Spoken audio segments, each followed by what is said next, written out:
Dans la vidéo de présentation, il y avait des valeurs ici, il ne faut pas en tenir compte parce que comme je vous l'ai expliqué dans le cahier de cours, dès qu'on peut, on les classe dans l'ordre croissant, les valeurs.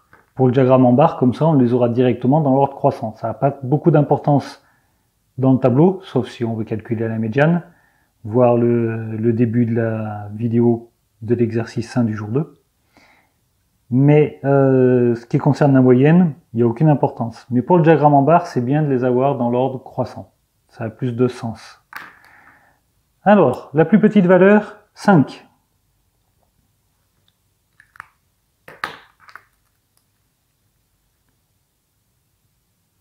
5. 5 apparaît combien de fois? Une fois, deux fois, deux fois. Ensuite, j'ai 10. Une fois, deux fois, trois fois, quatre fois. Après 10, est-ce que j'ai 15?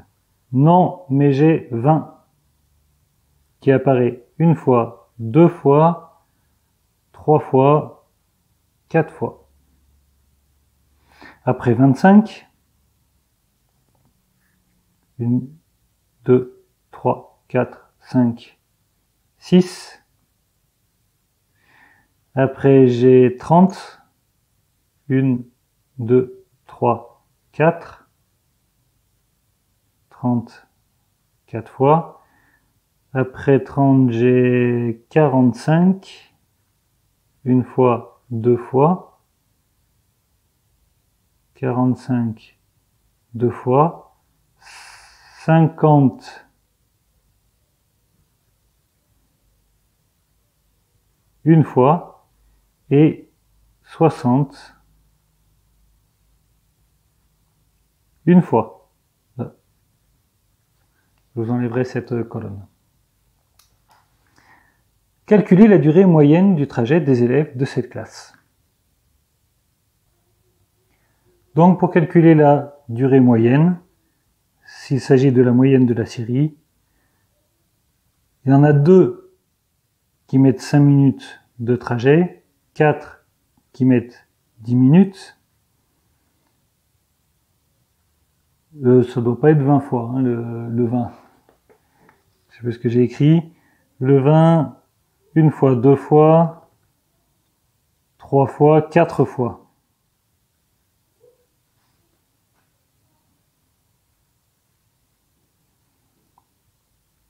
« 25 fois 6, on écrit tout, 30 fois 4,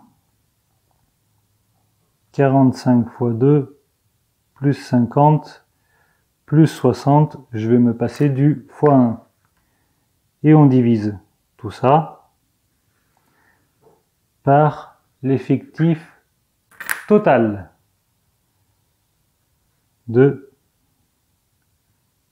plus 4, plus 4, plus 6, plus 4, plus 2, plus 1, plus 1. On va vérifier d'ailleurs l'effectif total. Allez, je me suis trompé, donc on recommence. Regardez, c'est ce 45 que j'avais oublié. Voilà, je dis regardez, vous l'avez peut-être déjà vu, hein, vous.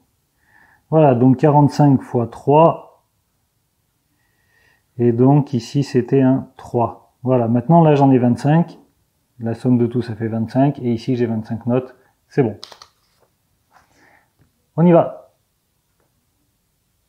C'est donc égal à 645 sur 25. 145 divisé par 25, ce qui nous donne 25,8.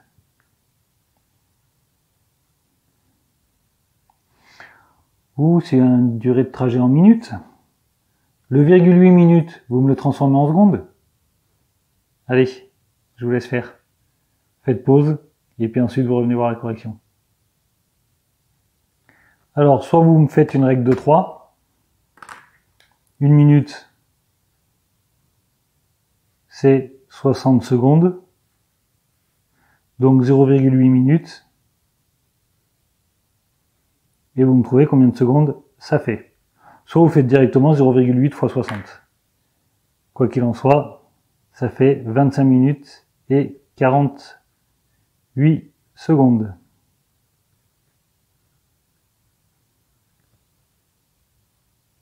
La durée moyenne du trajet est 25 minutes 48 secondes.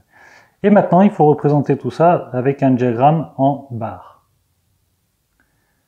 Pour faire le diagramme en barres, il nous faut des graduations régulières, autant en abscisse qu'en ordonnée. Donc ici, on aura les durées. Alors, il faut des graduations régulières en ordonnée. En abscisse, non, il faut juste mettre les points de manière régulièrement espacée. Mais 5, 10, 20, entre 10 et 20, il y aura le même espace qu'entre 5 et 10. Ce qui ne peut pas être le cas en vertical. En vertical, entre 10 et 20, il y aura 2 fois plus d'espace qu'entre 5 et 10. Bon, ici, on va s'arrêter à 6, hein, mais bon, vous avez compris l'idée. Du coup, ici, il faut que j'arrive à caser 1, 2, 3, 4, 5, 6, 7, 8 valeurs. Et en vertical, il faut que j'en case 6. Alors normalement, je me suis arrangé, à peu près, voilà, pour, si je vais jusqu'à 6, voilà, c'est ça. Pour faire tous les centimètres,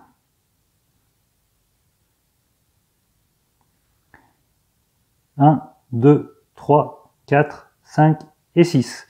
Pour la durée, j'ai dit 8 valeurs.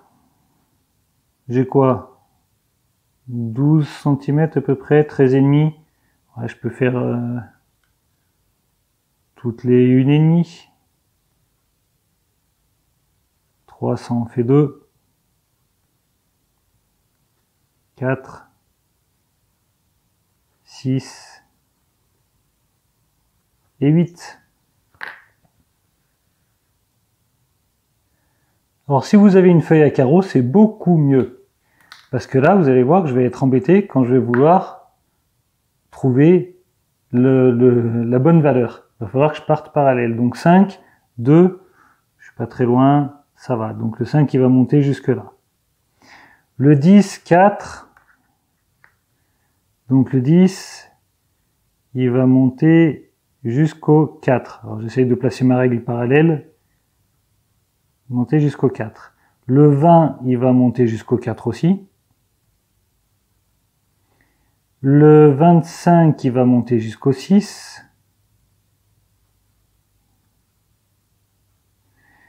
Je continue tout le long et ensuite je ferai les barres. Voilà, j'ai la hauteur de chacune de mes barres. Maintenant, il va falloir que je trace, alors comme je l'avais dit, pas un simple trait, mais une barre un peu large, à peu près la même largeur pour toutes. Donc ce qui est intéressant maintenant à la fin de l'exercice, c'est de comparer la série brute, où on ne voit absolument rien, la série représentée sous forme de tableau, qui est assez claire, mais il faut qu'on compare quand même les nombres et les quantités, ou la série sous forme de graphique, où là c'est très visuel. Le 25, on n'a pas besoin de lire une autre valeur, on a juste besoin de voir que la colonne du 25 est très grande, et que la colonne du 50 et du 60 est très petite. Et comme c'est classé dans l'ordre croissant, on voit que plus la durée est longue et moins il y a d'élèves. Et que vraiment, sur une durée moyenne, proche de la moyenne, c'était combien en moyenne d'ailleurs? 25,8, c'est ça, hein. Donc proche de la moyenne, on a beaucoup d'élèves.